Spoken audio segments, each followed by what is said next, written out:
கிறிஸ்து இயேசுக்குள் வாழ அழைக்கப்பட்ட அனைத்து சகோதர சகோதரிகளுக்கும் தேவனால் கிருபையும் தேவ ஆவியின் ஞானமும் உண்டாவதாக.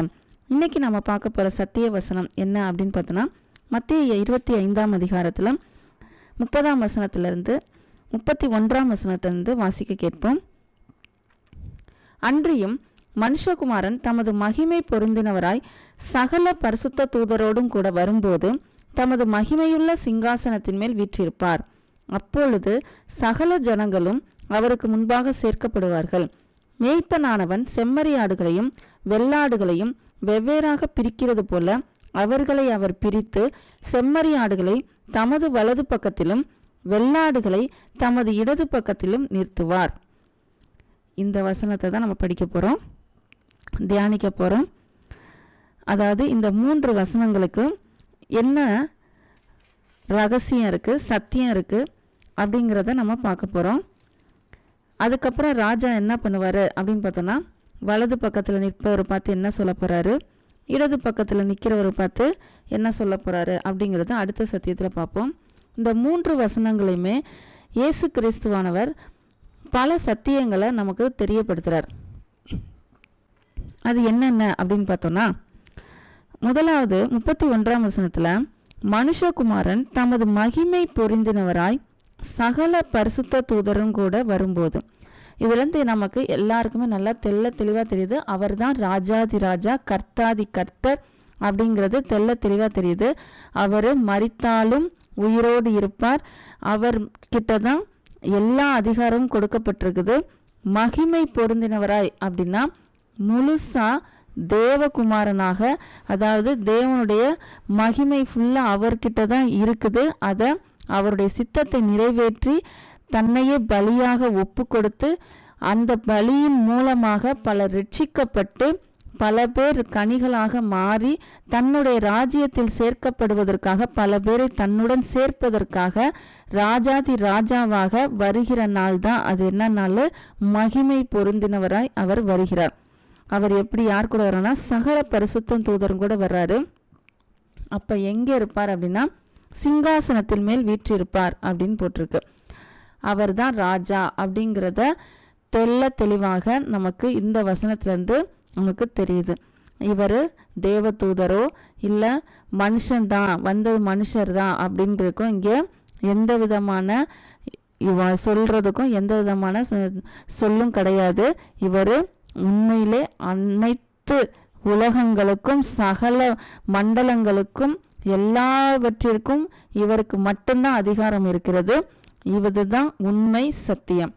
அடுத்தது இவர் என்ன பண்ண போறாரு அப்படின்னா, சகல ஜனங்களும் அவருக்கு முன்பாக சேர்க்கப்படுவார்களாம். எல்லா ஜனங்களும் சேர்க்கப்படுவார்கள். இதை வெளிப்படுத்தின விசேஷத்துலையும் நமக்கு இதோட இன்னும் கொஞ்சம் விரிவாகவும் சொல்லப்பட்டிருக்கு. அதை வாசிக்கும் போது இதை ரெண்டையும் பார்த்து நம்ம வாசிச்சுக்கலாம். இன்னைக்கு சொல்லப்பட்ட சத்தியம் எதை குறித்து அப்படின்னு பார்க்க போகிறோன்னா, செம்மறி ஆடுகளையும் இன்னொன்று வெள்ளாடுகளையும் அவர் பிரிக்கிறாராம். அப்போ இதை பிரிக்கிறதுல என்ன வித்தியாசம் இருக்குது? இந்த செம்மறி ஆடை ஏன் வலது பக்கத்துலையும் ஏன் வெள்ளாடுகளை இடது பக்கத்துலையும் தேர்ந்தெடுக்கப்பட்டவர்கள் வலது பக்கத்தில் இருக்கிறவங்களை பார்த்து சொல்கிறாரு. அதாவது தேர்ந்தெடுக்கப்பட்டவர்களை செம்மறி ஆடுகளாகவும் கைவிடப்பட்டவர்களை வெள்ளாடுகளாகவும் அவர் ஓமையாக சொல்லப்பட்டதற்கு காரணம் என்ன அப்படிங்கிறது தான் முதல்ல பார்க்க போகிறோம். இதில் போய் ஆராய்ச்சி செஞ்சு பார்க்கும்போது செம்மறி ஆட்டோட குணாதிசயத்தையும் வெள்ளாட்டோட குணாதிசயம் தான் இன்றைக்கி நம்ம பார்க்க போகிறோம். இது எப்படி ஆவிக்குரிய ரீதியில் என்னென்ன விஷயங்கள்லாம் இருக்குது அப்படிங்கிறத நம்ம பார்க்குறோம். இதில் எந்தெந்த அடிப்படையில் நம்ம குணாதிசயம் இருக்குது அப்படிங்கிறத பார்த்துட்டோன்னா நாம் செம்மறி ஆடா இல்லை வெள்ளாடா அப்படிங்கிறத நமக்கே தெரிஞ்சிடும். இப்போ அந்த கேரக்டர்ஸ், அதாவது அதோட குணாதிசயங்களை நம்ம சொல்ல போகிறோம்.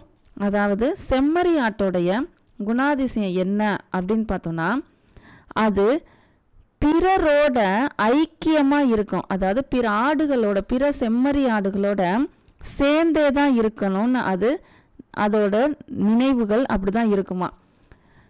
தன்னுடைய மேய்ப்பன் எங்கே போகிறாரோ அங்கே தான் இது பின்னாடியே போகுமா. முதல் 2 முக்கியமான குணாதிசயம் என்ன அப்படின்னா, மேய்ப்பன் என்ன சொல்கிறாரோ அது அவர் பின்னாடியே தான் போகுமா. மேய்ப்பனை கட்டாய சார்ந்து தான் இது வாழும். அடுத்தது தனியாலாம் இது வாழ முடியாது. இது எப்படின்னா, பல ஆடுகளோட, அதாவது பல தன்னுடைய கூட இருக்கிற செம்மறி ஆடுகளோட சேர்ந்து, அதாவது பில்ட் ஃப்ரெண்ட்ஷிப் அப்படிங்கிற மாதிரி அதுக்கு ஒரு இணக்கமான ஒரு உறவு, பிறரோடையும் ஐக்கியம் கட்டாயம் இருக்கணுமா. அப்படிப்பட்ட குணாதிசயம் தான் இந்த செம்மறி ஆட்டுக்கு இருக்குது. எந்த ஆடுனா பிற செம்மறி ஆடோட தான் என்னாகும், ஐக்கியமாகும். மற்ற இதுங்களோடலாம், மற்ற உயிரினங்களோடலாம் என்னாகாது, ஐக்கியமாகாது. அப்போ இதிலே நமக்கு நல்லா தெரியுது, 1ஆம் கற்பனையும் 2ஆம் கற்பனையும் நல்லா அழகாக வருது. மேய்ப்பனானவர் இயேசு கிறிஸ்து.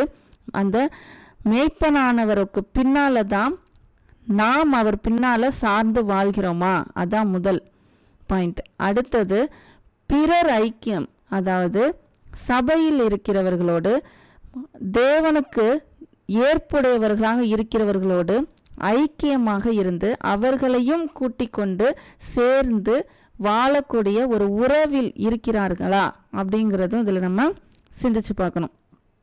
அடுத்தது என்ன அப்படின்னு பார்த்தோன்னா, இது முக்கியமான 2 குணாதிசயம்.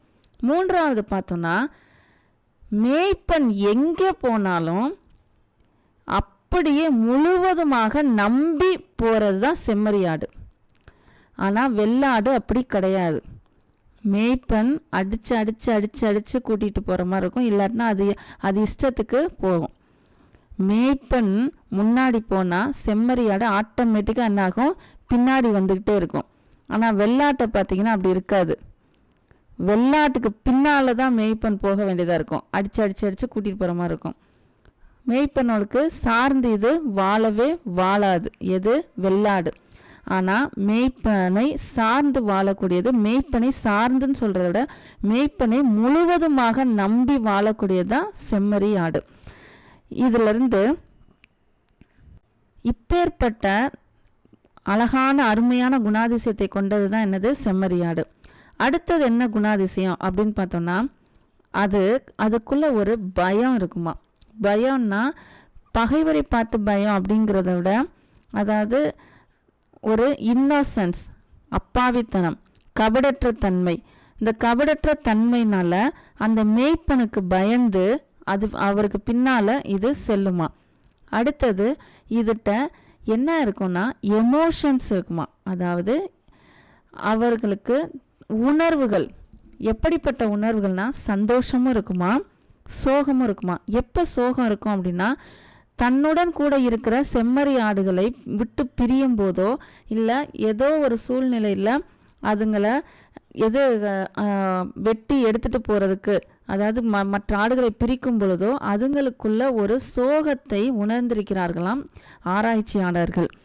பாருங்க, அதாவது செம்மறி ஆட்டுக்கு மற்ற உயிரினங்களுக்கு பாசம் நேசம் இருக்கா என்னன்னு நமக்கு கண்டுபிடிக்கிறது கஷ்டமாக இருந்தாலும், செம்மறி ஆடுகளுக்குள்ள இப்படிப்பட்ட ஒரு, அதாவது ஐக்கியம், அதாவது பைண்டிங் இருக்குது அப்படின்னு ஆராய்ச்சியாளர்கள் சொல்கிறாங்க.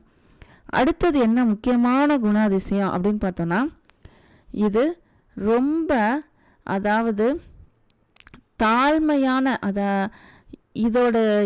இதுக்குன்னு எந்த விதமான திங்கிங் இருக்காது. இது ரொம்ப ரொம்ப முக்கியமானது. இதுக்குன்னு தனக்குன்னு எந்த விதமான நினைவும் இல்லாமல் முழுவதுமாக மேய்ப்பனையே சார்ந்து வாழக்கூடியது தான் செம்மறியாடு. அதே மாதிரி இது ஒரே உணவு தான் சாப்பிடுமா, அது புல்லு மட்டும்தான் சாப்பிடுமா, மற்றதெல்லாம் என்ன செய்யாது, இது சாப்பிடாது. ஆனால் வெள்ளாடு அப்படி கிடையாது. எது கிடைக்குமோ, அதாவது புல்லோ இல்லை செடியோ இல்லை வேறு என்னென்னலாம் கிடைக்கும் வெஜிடேரியனில் அப்படிங்கிற மாதிரி இருக்கிறது எல்லாமே அது சாப்பிடுமா. இது ஆனால் செம்மறியாடு ஒன்லி, அதாவது ஒரே இது புல்லை மட்டும்தான் அவங்கெல்லாம் சாப்பிடுவாங்களாம். அப்போ பாருங்கள், தேவன் என்ன கொடுக்குறாரோ அந்த உணவை மட்டும்தான், அதாவது இந்த வசனத்தை மட்டும்தான் நாம் சாப்பிட்றோமா அப்படிங்கிறத சிந்திச்சு பார்க்கணும். மற்ற எல்லா கருத்துக்களையும் நம்ம மைண்டில் போட்டுட்டு, நம்ம எல்லா வேலைகளையும் நம்ம மைண்டில் போட்டுட்டு, கவலைகளையும் போட்டுட்டு, கண்டதும் நமக்கு போஜனமாக இருந்துச்சு அப்படின்னா நம்ம வெள்ளாடாக இருப்போம். அவருடைய வசனம் மட்டும், ஜீவ அப்பமாகிய இயேசு கிறிஸ்து மட்டும் நமக்கு உணவாக இருந்தார் அப்படின்னா நாம் செம்மறியாடாக இருப்போம். அடுத்தது என்ன அப்படின்னு பார்த்தோன்னா, இதுங்களுக்குள்ள சண்டை வர வைக்கிறதுக்கு என்ன பண்ணாது, அதாவது சண்டையை என்ன பண்ணாது அப்படின்னா அவாய்ட், அதாவது அதை தவிர்க்குமா. சண்டையை தவிர்க்கக்கூடியது தான் எது, செம்மறியாடு. ஆனால் வெள்ளாடு அப்படி கிடையாது.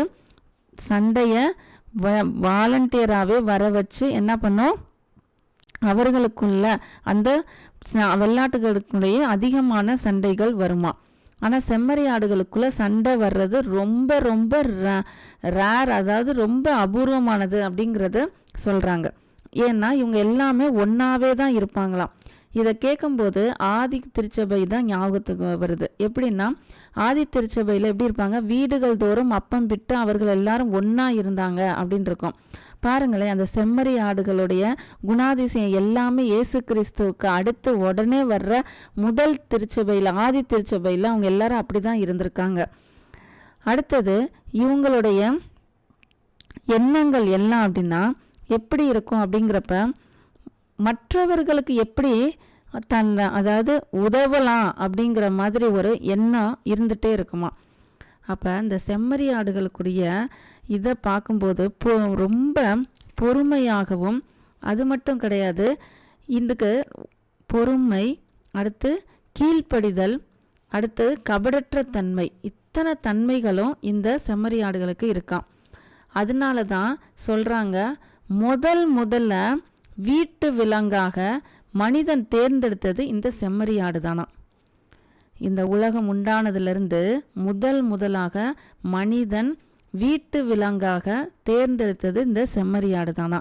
ஏன்னா இது அனைத்திற்கும் கீழ்ப்படிந்து, மேய்ப்பன் எப்படி போகிறானோ அதே மாதிரி கீழ்ப்படியுமா, அவனை நம்பும், அடுத்தது பொறுமையாக இருக்கும், அடுத்தது எந்த மற்றவர்களுக்கு எந்த விதமான தீங்கும் நினைக்காது, தன்னைக்குன்னு ஒரு நினைவும் அதற்கு இருக்காது. மேய்ப்பனை முழுவதுமாக நம்பி அவர் பின்னாலே போகும். அடுத்தது எந்த விதமான சண்டைக்கோ, அதாவது மற்ற மாடுகளோட சண்டைக்கோ போகாது.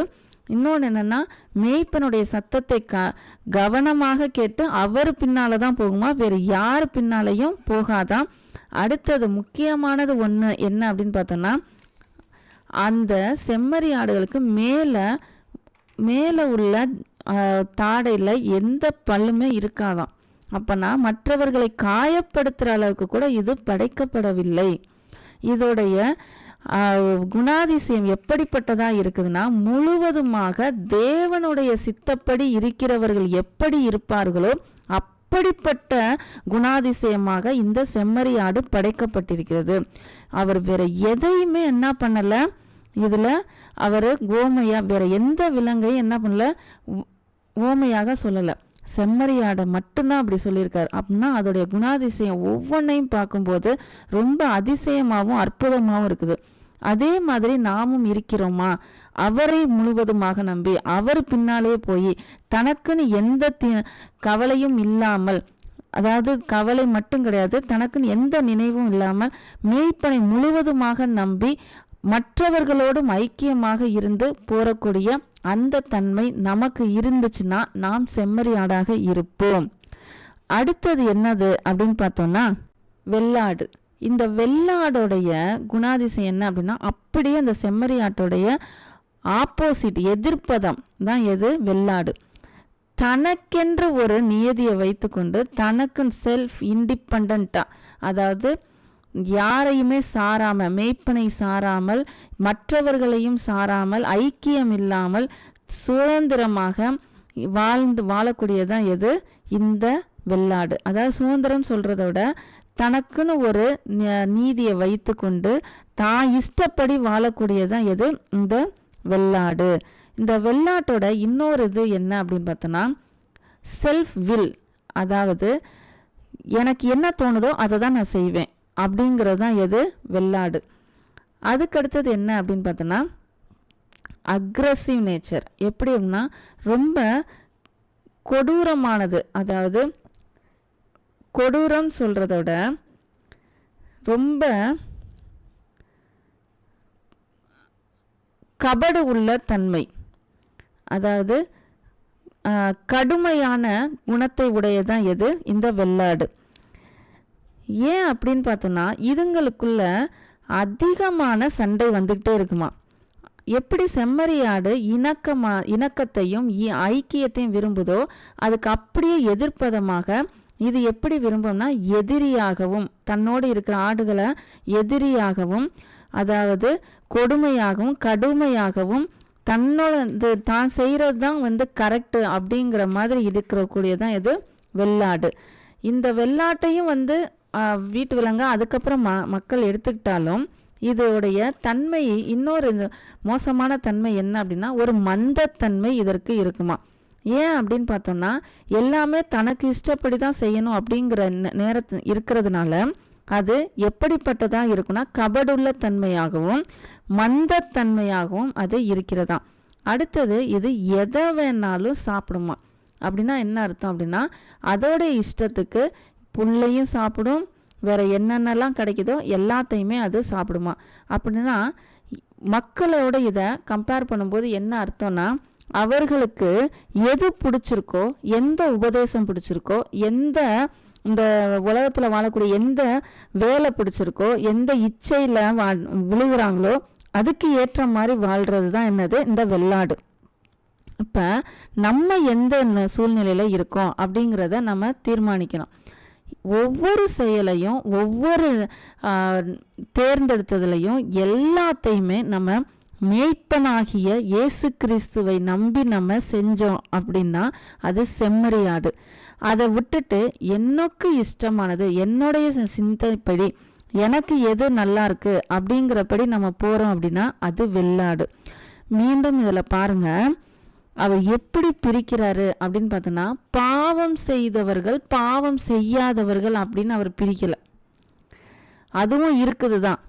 ஆனால் இங்கே அவர் பிரித்த நோக்கத்தோடைய சாராம்சம், அதாவது அடியில் இருக்கிற வேறு எதன் அடிப்படையில் இருக்குன்னா அவரவர்களுடைய குணாதிசயத்தை வச்சு அவரவர்கள் அந்த குணாதிசயத்தை வச்சு தான் எப்படி ஆகுறாங்க பிரிக்கப்படுறாங்க. எப்படி அப்படின்னா செம்மறியாடு முழுவதும் மேய்ப்பனை நம்பியதாக இருக்கிறது. அது நிறைய அதாவது அவர்கள் நிறைய புண்ணியம் செஞ்சுட்டாங்க, அதனால பரலோகம். இவங்க எந்த விதமான இதுவும் செய்யலை, வெறும் கஷ்டத்தை தான் பண்ணாங்க, வெறும் பாவம் தான் செஞ்சாங்க, அதனால இவங்களுக்கு இந்த நரகம் அப்படிங்கிறத விட அவர்களுடைய குணாதிசயம் எப்படி இருக்கிறது. ஒரே ஒரு பெரிய குணாதிசயம் என்னன்னா முழுவதுமாக மேய்ப்பனை நம்புகிறது அந்த செம்மறியாடு. நம்பிட்டாலே மேய்ப்பன் முன்னாடி போவார், பின்னாடி செம்மறியாடு போகும். ஆனால் இந்த வெள்ளாடு எப்படின்னா மேய்ப்பனை பின்னால் விட்டுட்டு அது இஷ்டத்துக்கு போகிறதுனால மேய்ப்பன் கருத்துமாக பார்த்துக்கிட்டே இருக்க மாதிரி இருக்கும். ஏன்னா இது எல்லாமே என்ன ஆகும், அது இஷ்டத்துப்படி அந்த பக்கம் இந்த பக்கம் எல்லாமே ஓடும். அப்போ இதுங்களுக்கு உடைய குணாதிசயம் எப்படி இருக்கும் அப்படின்னா கடுமையானதாகவும் கபடுள்ள தன்மையாகவும் மற்ற ஆடுகளோடு எப்போதுமே எப்படி இருக்குன்னா சண்டை இருந்துக்கிட்டே இருக்கிற மாதிரி இருக்குமா. ஒரு மந்தமான தன்மையும் யாருக்கு இருக்குது, இந்த வெள்ளாட்டுக்கு இருக்கிறது.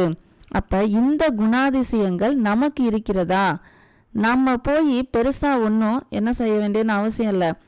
கொள்ளையடிக்கணுமோ கொலை செய்யணுமோ இல்லை விபச்சாரம் பண்ணணும் இதெல்லாம் பண்ணாதான் நரகம் அப்படின்லாம் இல்லை.